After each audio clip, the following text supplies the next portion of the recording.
কষ্ট তোমাকে শেখাবে একমাত্র আল্লাহ ছাড়া তোমাকে ভেতর থেকে বোঝার মতো আর কেউ নেই। যখন তুমি খুব কষ্টে থাকবে তখন তুমি রিয়েলাইজ করতে পারবে একমাত্র আল্লাহ ছাড়া তোমাকে বোঝার মতো আর কেউ নেই। তুমি সামান্য একটু অর্থ সংকটে পড়ে দেখো, তাহলে তুমি বুঝতে পারবে এই পৃথিবীতে আল্লাহ ছাড়া তোমার আর কেউ নেই। কারণ চারিদিকটা অন্ধকার হয়ে যাবে, তোমাকে কেউ বুঝতে চেষ্টা করবে না, চারিদিকের মানুষ খুব খারাপ হয়ে যাবে, তোমার সাথে খারাপ আচরণ করবে, মনে হবে এই পৃথিবীটার পৃথিবী নেই, সবকিছু চেঞ্জ হয়ে গেছে, মানুষগুলো পরিবর্তন হয়ে গেছে। তখনই তুমি রিয়েলাইজ করতে পারবে একমাত্র আল্লাহ ছাড়া তোমাকে আপন বলতে আর কেউ নেই।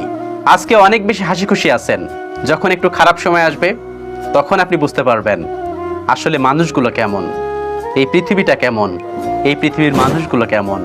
সবাই যে খারাপ আমি কিন্তু সেটা বলছি না, কিন্তু যখন খারাপ সময় আসবে তখন এই পৃথিবীটা অন্ধকার হয়ে যায়, চারিদিকটা কেমন জানি অন্ধকার হয়ে যায়। যে মানুষগুলোকে আমরা সব থেকে আপন ভাবি সেই মানুষগুলো তখন আমাদের সাথে দুর্ব্যবহার করে, খারাপ আচরণ করে।